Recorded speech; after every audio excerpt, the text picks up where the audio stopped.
Hi, welcome to Kotak Stock Shaala. मेरा नाम है शुभम और अपने इस वीडियो में हम समझने वाले हैं फ्यूचर्स मार्केट और कैश मार्केट के फर्क को। बहुत लोग स्टॉक मार्केट शुरू करते समय ये कंफ्यूज हो जाते हैं कि कैश में ट्रेड करना सही है या फ्यूचर्स में ट्रेड करना सही है। इसके लिए आपको दरअसल दोनों के बीच का अंतर समझना होगा। दोनों के बीच का अंतर समझे नहीं और आपको पता चल गया कि आपके लिए कौन सा बाजार ज्यादा सही है। तो इसे सबसे आसान तरीके से कैसे समझा जा सकता है, पहले समझते हैं कैश मार्केट क्या होता है। कैश मार्केट का मतलब है आप शेयर खरीदते हैं, आपका जो डीमैट अकाउंट है उसमें वो शेयर आ जाते हैं। जैसे आप कोई चीज खरीदते हैं, आपके घर आ जाती है, ऐसी शेयर खरीदे, समझिए डीमैट अकाउंट में आ गए। शेयर आपके ही हो जाते हैं, आप चाहे एक दिन रखें, एक महीने रखें, एक साल रखें या सालों साल रखें, आपका मन है, कोई सीमा नहीं है। लेकिन फ्यूचर मार्केट में ऐसा नहीं होता है। फ्यूचर में आप शेयर नहीं लेते हैं, आप कॉन्ट्रैक्ट लेते हैं। जैसा हमने अपने पहले वीडियो में समझा था, पहले बेसिक वीडियो में, कि फ्यूचर में हम भविष्य में लेने वाली चीज का रेट आज तय करते हैं, यानी सौदा कागज में होता है। ठीक है, अब असली शेयर आपके पास नहीं आते हैं, सिर्फ प्राइस मूवमेंट के आधार पर ट्रेड होता है। फ्यूचर्स में एक चीज ध्यान देना जरूरी है, इसमें समय सीमा होती है जिसे हम एक्सपायरी डेट कहते हैं। हर कॉन्ट्रैक्ट की एक एक्सपायरी डेट होती है। भाई ये कॉन्ट्रैक्ट 1 महीने का है, 3 महीने का है, 6 महीने का है, 1 साल का। जैसे आप रेंट एग्रीमेंट कराते हैं तो होता है कि भाई उसकी मियाद 11 महीने है। क्यों होता है? क्योंकि वो एक तरीके का कॉन्ट्रैक्ट है। तो एक्सपायरी में भी क्योंकि फ्यूचर का कॉन्ट्रैक्ट है, इसलिए उसमें एक्सपायरी डेट भी है। हर फ्यूचर कॉन्ट्रैक्ट में एक निश्चित समय के बाद खत्म हो जाता है, वही उसकी एक्सपायरी डेट होती है।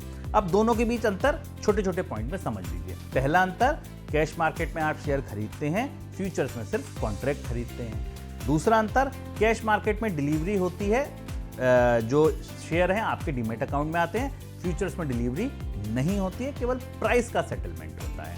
और तीसरा अंतर, कैश मार्केट में पहले खरीदो फिर बेचो नहीं होता है। फ्यूचर में आप पहले बेच के बाद में खरीद सकते हो। कैश मार्केट में आपको पहले खरीदना होगा, फिर ही आप बेच सकते हैं। शॉर्ट करेंगे भी अगर आप कैश में, तो भी वो शाम तक आपको सेटल करना होगा, 2, 4, 5 दिन आप नहीं रख सकते। इसलिए फ्यूचर्स में ऊपर और नीचे दोनों तरफ ट्रेडिंग संभव होती है। एक और चीज, लेवरेज। फ्यूचर में आपको लेवरेज मिलता है।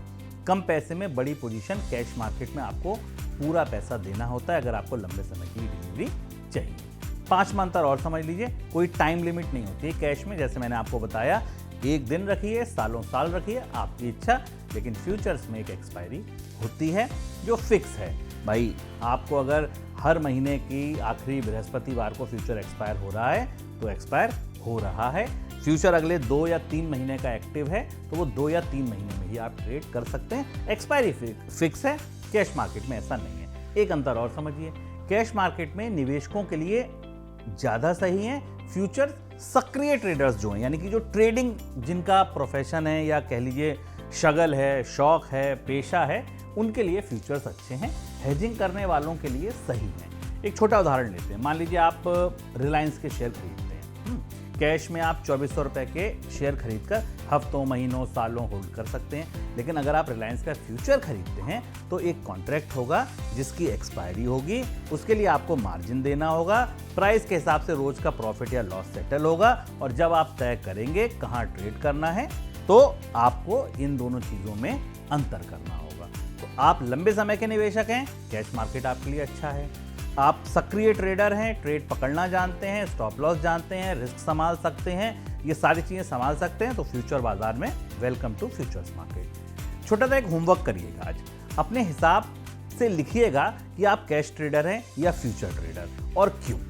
इसे लिखने से आपका जो विजन है ना, वो एकदम क्लियर हो जाएगा, क्रिस्टल क्लियर हो जाएगा कि आपका दिशा क्या है, आपका उद्देश्य क्या है। अगले वीडियो में हम समझेंगे फ्यूचर और ऑप्शन में क्या अंतर होता है। जैसे अभी हमने कैश मार्केट में और फ्यूचर मार्केट में अंतर को समझा, ऐसी डेरिवेटिव्स में ये जो 2 चीजें होती हैं, ऑप्शन और फ्यूचर, इन दोनों में क्या अंतर होता है और किसका इस्तेमाल कब करना चाहिए। सीखते रहिए, मुझे भी सिखाते रहिए। अपने कॉमेंट से मुझे बताइए और बेहतर वीडियो कैसे बनाऊं मुझे बताइए, और कौन से टॉपिक्स पर वीडियो बनाऊं।